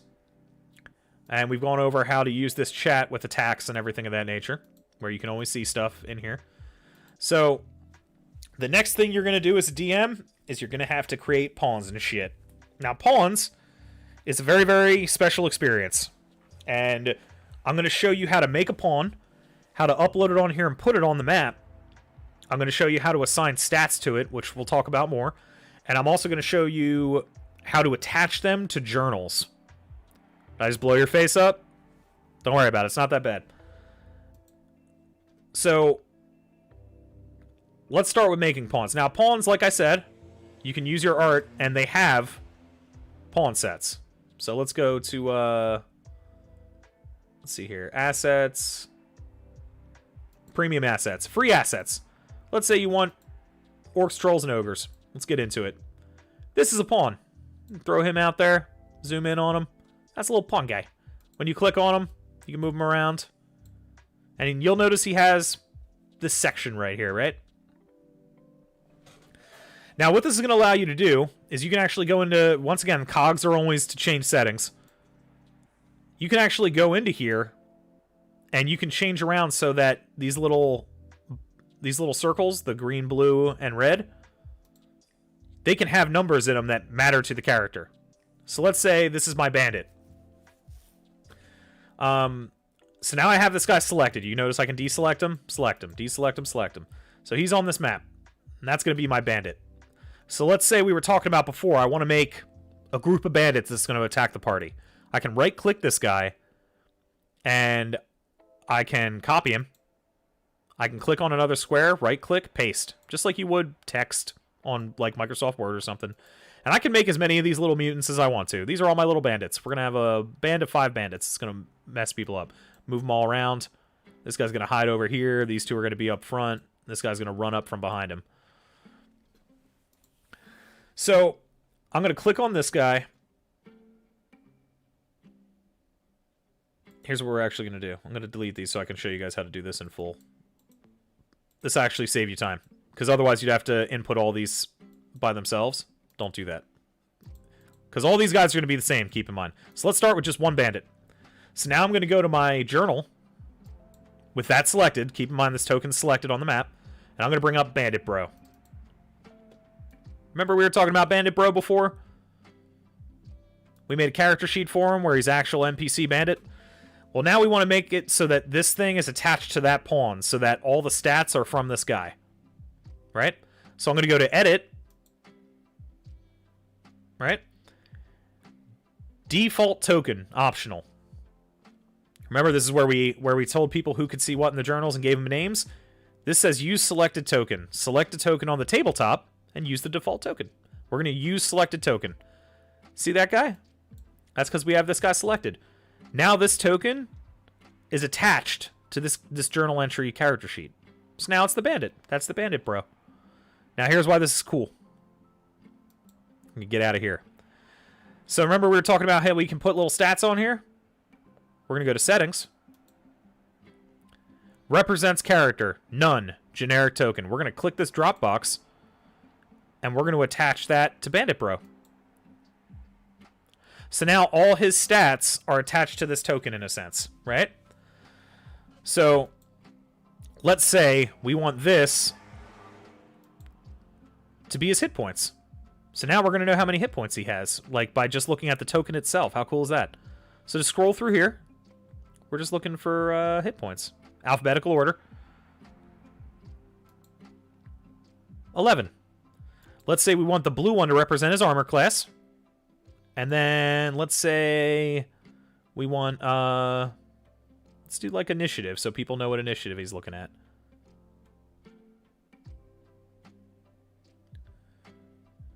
Initiative bonus. Is there just initiative on here?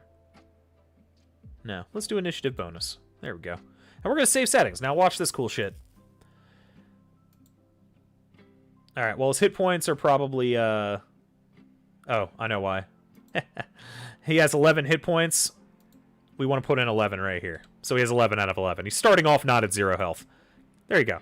So now you know, when you set this up, if you're a DM, and you're always using the same color coding for PCs and NPCs, you always know that the red represents their current hit points, the blue represents their armor class, and the green represents their initiative modifier. So now when you're playing, you don't have to keep going, Bandit Bro, I have to keep looking for, you know, what's his armor class, what's his hit points, this, and this. You can just have it over here, click on the token. Hey, what's this guy's AC? Well, it should be coming up. There it is. His AC is 11. You have it right there. Okay, I'm going to hit him for 8 points of damage. So now he has 3 left. You just hit 3, hit enter. Now it changes to a 3. And you also have a little bar right there that you can notice went 3 out of 11. Super easy way to keep track of this guy. Now I'm going to help you guys right now by showing you an issue that ruined me for 2 hours. And click this guy and bring him over here. Remember how we were talking about how I want to make bandits and there's going to be 5 of them? Now I'm going to do copy. Now when I do copy, it copies all this stuff. Right? So now I'm going to add a bandit like I did before. But now he's attached, obviously. So now see how he has 11 hit points? This guy's going to have the same cool stats. If I bring it up, he's attached to Bandit Bro. So they're all the same. Now here's where it gets weird. Now let's say this guy takes damage.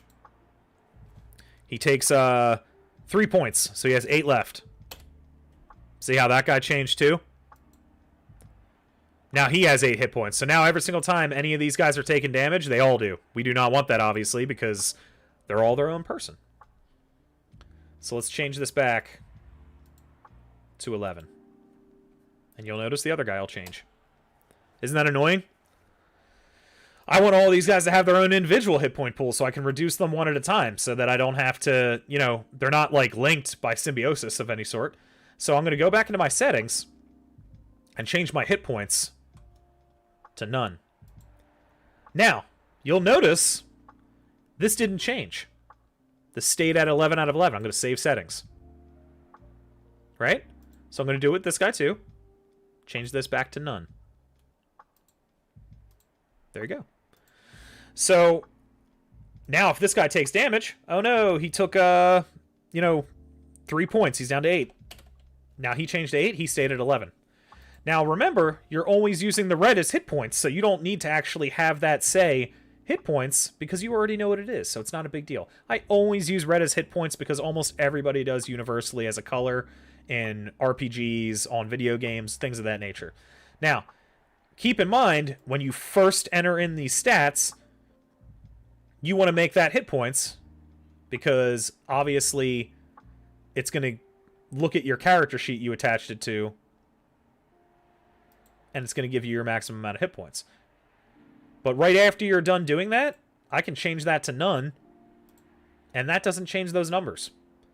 So keep that in mind. If you have hit points and you're copying and pasting something and using multiples like goblins, kobolds, you can do that. You want to make sure that you select hit points for the first one to get that number in there, and then you set it back to none, and then you copy and paste all of them, and you'll be good to go. So now that I have that set to none, I'm going to copy it, and then now I can paste more of them. Here we go. Bandit Bros like we were talking about. Put them in little squares because we don't want to have them all weird. And now if you notice, it's all none. And I can change their hit points to whatever I want. We can do 8 here. This guy can take damage and have 5 left, and it'll all stay the same. Enter. There we go. And you can change it as you go, and they all have different stats. So keep that in mind. Now, obviously, like I said before, these are all free assets. If you want to upload your own stuff like I do, I make these cool little pawns right here that have little borders. Let's say I wanted a Thug Warrior. I just find them to be nice. Oh yeah, no problem, Phantom Media Center. I'm going to be doing a lot of these videos because Roll20, I'm not kidding, guys. I think one weekend I almost just broke as a human being and was like, I'm just going to give up like playing D&D for a year or two, whatever. Because there's just so many issues. So many issues. So let's see. So I have these little pawns that I make. Like I said, I'm going to show you guys how to make these. It's a free program. It's really cool. It's a little bit of work, but it's worth it. Trust me. So I like this little thug guy right here because he just... Look at him. He looks like a buffed out like Mongoloid Drake. I love it. So with these pawns, it's the same thing. You select them, you go into your journal, and let's say this was going to be our wizard bro. Well, not this one because I still have to make him in Character Mancer. Let's say I wanted to make him Long Turtle. I'm going to edit, and I'm going to go use selected token. There you go. Save changes. Now when I go to this guy and select his stats, he's attached to Long Turtle. We're going to do hit points. Whoop. If I could figure out how to do things alphabetically, I could be a champion. Now I have 6 out of 6. I'm not going to make, if he's my player, my character, I'm not going to need to make multiples of him. We're going to do that as AC, and this is going to be my initiative modifier. Initiative bonus. Boom. So now as my character, if I'm playing, go back and make him a little smaller. He's got 6 hit points, an 11 AC, and no initiative modifier. And he's good to go. So there you go. And you can make these things, you can add them in. Now keep in mind, let's say your players are all coming up here, right? You want these bandits to like ambush them. They're going to come from all sides. But, of course, you don't want the players to know that because that would suck. So what I'm going to do is layer. I'm going to GM layer them. Now, notice how they become translucent again. We talked about that. That's how you kind of know it's working. So right now, the players are all going to be on this token layer, right? Because that's what we're looking at right now. As you can see, objects and tokens. That's where the players are going to be. So they're like, all right, we're going to search this dock. We're going to come over here and do this. And I'm going to be like, all right, stop. You see these people come out of the shadows. And it's like they can see these two guys. Right? So I'm going to go to my GM layer, because that's where they are. Notice how I can select them now. I couldn't select them before. Objects, I can't select these guys. Nothing I do can select them. So you go to this, GM layer. Now I can select them all. Now here's what's cool. Bring it up here. Select those two dudes. Layer. Token. Notice how they become... You can see them now. No. The other people will be able to see the stats if you want them to. You can also make it so that they can't. But yeah, let's see here. So we got these guys up here. So now they're part of the token layer. Remember to switch yourself back to objects and tokens, obviously, so now you can interact with them. So now these guys are here. These guys are still not revealed. So that's how you kind of do like monster ambushes, and when people enter a room, you see this thing. You bring it from the GM layer back up to the token layer. Now let's go into settings. You can do control by, determine by character setting.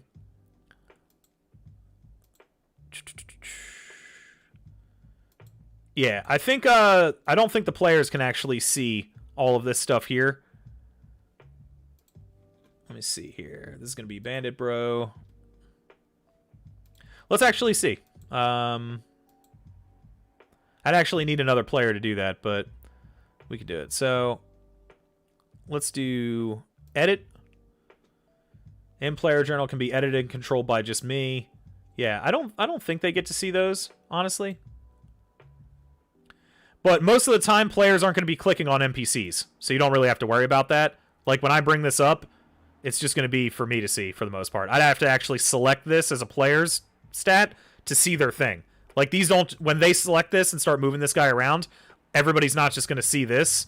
Only the person selecting it is. So if a player wanted to select one of these, they can, if they're allowed to. If they're not allowed to control this, you just set it to it can't be controlled. It can only be controlled by the GM. They won't be able to select these. So no, they won't be able to see these, basically. When I'm the DM, I actually set it so I can control and select everybody's characters along with all of the NPCs. This way, I can select a player and see their hit points and stuff, and I can use that information to help out. So, yeah, no, the players, if they're not specifically allowed to edit Bandit Bro or control him, so can be edited and controlled by me or all players. If you did all players, they would be able to select them and see them. But since you don't, you're going to be the only person. I add myself to every character's journal and can be edited and controlled by, because I'm the DM and I might need to see their sheet or edit it in some way, or I might need to control their pawn. So keep in mind you have that power. And that's how you're going to pretty much set up all your tokens and pawns. Now I'm gonna show you guys one other thing, because this was another thing that I had to look up that was annoying as fuck. So let's go back to our starting thing, right? This is where I put players' tokens to begin with. So this is where we're going, right? I'm going to go back to my art page. Let me just, because I have players. Let's say I got 3 players. This is actually for my Giant Slayer game. Yes, that is Terry Crews in Paladin armor. If you're wondering, my players are different. But I love Terry Crews, so it's fine. All right, so these are your player tokens, right? So what you're going to actually do to move from slide to slide with your players' pawns is you're going to select them, all of them. You're going to hit copy. And then let's say, all right, you guys are going to the church. And like I said, our reveal tool, reveal area. You step into the church and you see this opening foyer. You see this magnificent, like, statue, clean, perfection, made out of marble of Lathander and everything, like, with rays of light coming down through a skylight, blah, blah, blah. You guys, like, start out in this open door, you hit paste. Obviously, they would be fitted to size of each square. Let me just fit them down so they don't look like large-sized creatures. Because that's rough. That's a dwarf. That definitely ain't no large-ass-sized creature. and they'll be right there. So you have to paste your pawn, the character's pawns, onto this. Now, keep in mind, if I'm going to be doing, you know, zombies. Zombie! Let's say I go to GM layer. Zombie pawn. And I'm going to copy that. And let's say I'm just going to have, like, you know, we're going to do paste. I just want, you know, 4 zombies. And I'll move them wherever I want them.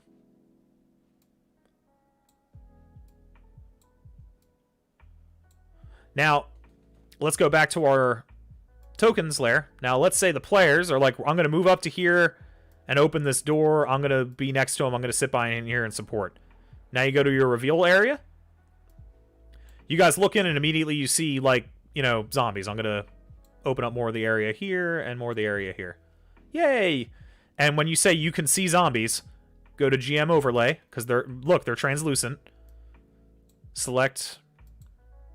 Oh, am I not in the... Oh, did I put them in the token layer? Where did I put these guys? What is happening right now?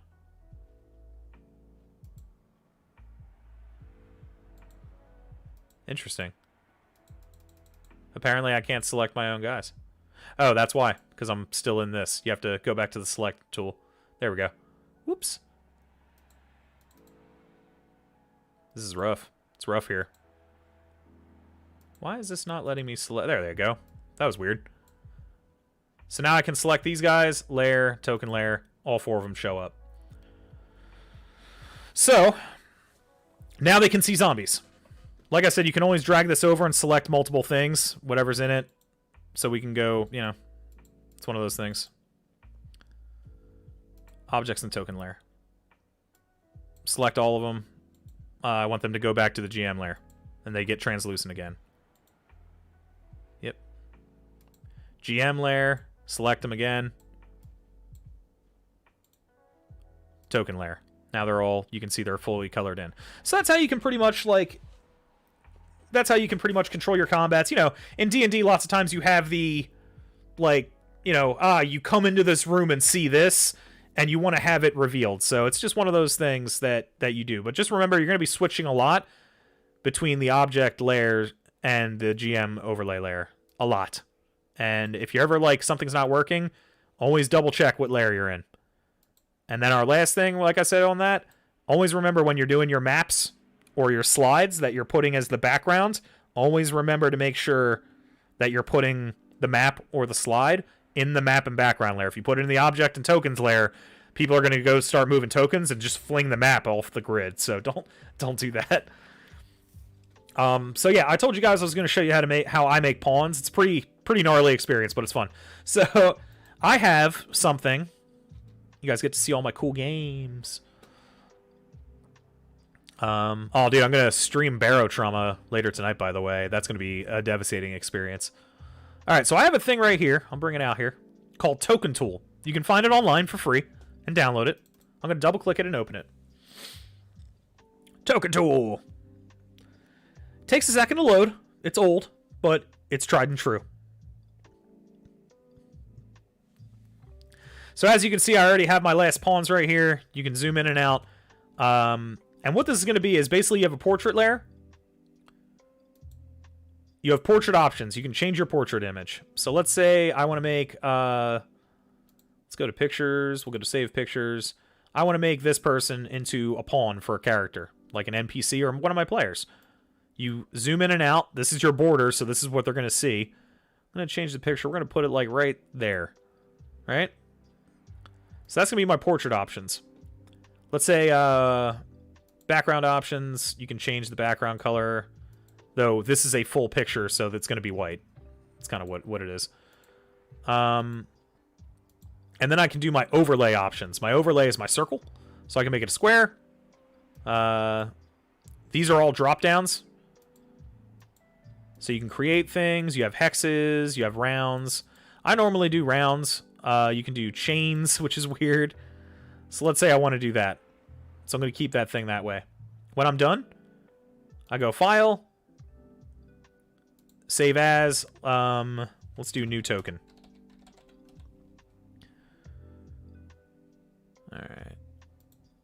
And I want to save my token as a JPEG image, because that's how Roll20 is going to identify it. So even though it's a PNG image, save it as a JPEG. So new token name, JPEG. Save. All right. So I'm going to get out of this because I'm not going to use it more. This is going to be my explanation for it. I go back up to my Roll20. Now I'm going to go into my art. And I'm going to go to upload. Choose a file. So in our pictures, and our save pictures, I think it is, I scroll down. There's my token right there. We want new token. It's alphabetical, I believe. Currently, I have it set for that anyway.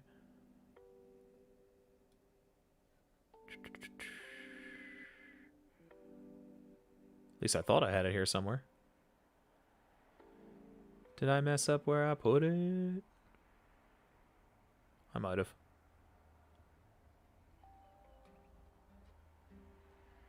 Uh-oh. Oh, there it is. It's in Giant Slayer, that's why. Here we go. New token. Open. So now you'll see it'll populate right there. New token. So I can put that out there. New little token guy. Now keep in mind, once again, I can attach it to whatever journal entry I have. So if I want that to be Carl, he's going to be Carl and whatever stats I put in here. And that's how you do it. So I also want to, because it helps, bring this up, edit. She's the selected token. Boom. Save changes. Now whenever I put hit points or whatever else on there as my selections for here, it'll take whatever's off of Carl's character sheet or whatever. It works for players and NPCs. So that's kind of like a basic overview of how you basically run things in terms of creating. And like I said, when you're moving this around, if you have, like, you know, zombies or bandits or whatever, I'm going to go back to this over here. Boop. Like I said, these guys are attached to bandits, right? If I ever want to do an attack, I'm going to bring up Bandit Bro. Go back to my thing, and we're like, all right, the bandit's going to come over here, and he's going to attack you with the scimitar. I can just click on the scimitar. And right there, scimitar, bandit, rolls a 12, and if that hits, it does 5 slashing damage. And that's how you're going to do, like, a basics of combat, effectively. Spells and everything are a little more tricky. I'll show you ways to do that in another video. But this is just something that I wanted to do to get you just kind of acquainted with the interface a little bit and just how to create a few things. Now, as a player, you're not going to have to do almost any of this. You're going to send your DM pretty much a pawn that you want to use, and he'll set it up and put it in the starting area, so it'll be pretty much like this. He'll be like, hey, this is your pawn. And the DM, for the most part, is going to be like, all right, this guy's going to be Carl.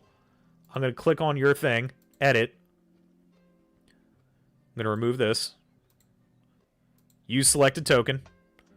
And your player will now be set. Now that's their pawn. They can fill out all the character sheet. And you want to make it, this is going to be Carl. So now anytime you add any of these, it's going to show up on these from his character sheet. And that's how you're going to build characters for your players. Your players are not even going to... I normally do this for my players and make them a pawn and attach it and everything. The only thing my players normally do that I have them do is I have them go into character sheet and make a character and fill out all that information. Once they do that, I can pretty much go in and I can edit everything for them by selecting the token, who can be edited and where and who can see it. And, of course, I'm normally the one who adds represented Carl, and I put in all their attributes for them. Just because I can do it very quickly. It's not a big deal. Yeah, so that's pretty much it, guys. If anybody here has any questions before I end this, we're gonna make more videos on Roll20. I just wanted this to kind of be a basic thing. And if people end up posting questions on comments and stuff in the future, I'll have more of a direction of where to go to make more videos for this. I've also been making videos on how I write up my sessions. I'm going to do a few more of those on how I go about making characters, backgrounds, probably how I make encounters for players to fight, because I have very specific ways I go about doing that to make it engaging and challenging and not make it as boring.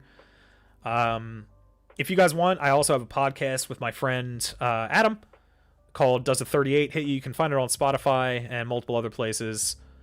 And we talk about a lot of different DM tips, player tips, and we talk about a lot of these things. Combat, skills. Most of it, all of it right now, is for Pathfinder. But in the future, I'm going to be expanding out to 5th edition. So I will be having more talks about combat for D&D 5th edition and things of that nature. But a lot of our things are very generalized for tips for starting a game and building a campaign, how you go about GMing certain things of that nature. Any straightforward way for a player to import their character sheet? If you do actually have things like D&D Beyond and things like that, I believe there is actual ways to do that in the journal. I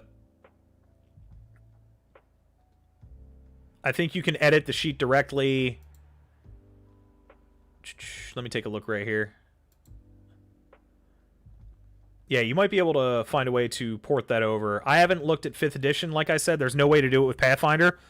But with 5th edition, they might have a way that you can actually add that in. I myself, like I said, I'm just getting into 5th edition. I've been DMing Pathfinder for like 12 years and playing in it. So 5th edition I'm very new to. But Roll20 has chosen to interact with 5th edition very much. So I'd imagine that there is.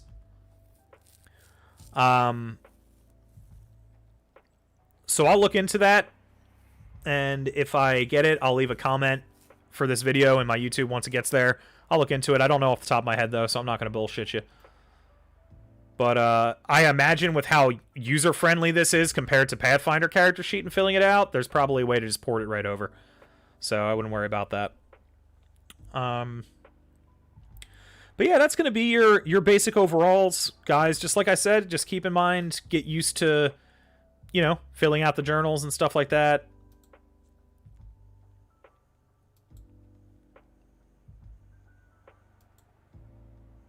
Yeah, I really wonder about that now. If you can actually do that. Duplicate, archive. Oh, that's just archived characters. That's not going to be a thing. Yeah, we'll look into that. It'll be good. Google told me you got to get a Chrome or Firefox extension to get a D&D Beyond character sheet into the Roll20. That makes sense.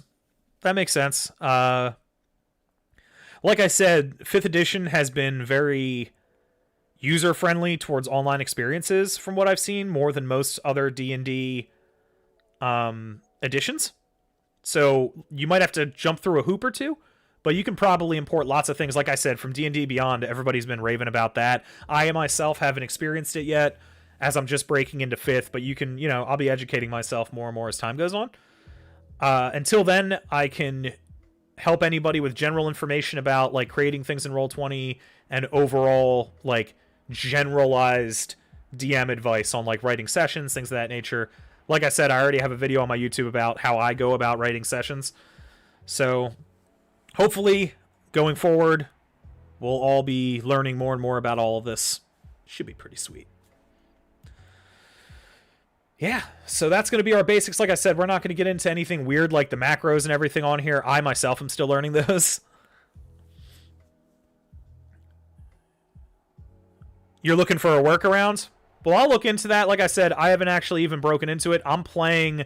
The reason I'm making this is because I'm playing in my first 5th edition campaign on Roll20 starting in a few weeks.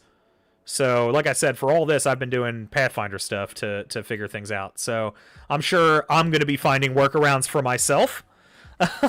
So, if I do, I will post them in the comment section for this video when it comes up on my channel. Or the next video I do, I'll start touching on that stuff. So, actually, thanks for bringing that up, because now I'm curious, because I'm going to be a player. So, I want to fucking know, because easy things are my favorite. You know? So, it's a hell of a thing. But, yeah, we're going to start doing more D&D videos on my YouTube channel, and I'll be doing some live streams on YouTube. I'm not going to live stream this type of stuff to my Twitch channel, because I just do video games on that. Oh, okay, right on. Phantom Center Media. That's haunting. No, we'll figure it out together. We will all figure it out together. It'll be a special thing. But for now, like I said, man, it's not that bad to like make a character on here using the Character Mancer. You know what I mean? Like, this thing's pretty cool. But we might have to look into D&D Beyond and see if we can port things over. I'm going to look into it. It's going to be fine. But we have time. We have plenty of time till our game starts, so we'll be all right. All right. We've been doing this for about 2 hours. Like I said, this is kind of a baseline thing, so enjoy that. We'll get to it. And I'll be making more videos on more complex things for Roll20 as time goes on, as well as more videos on how I go about DMing stuff when I'm creating content for my players. So we'll go from there. All of it's pretty easy to follow. So look forward to more D&D stuff in the future. And I will catch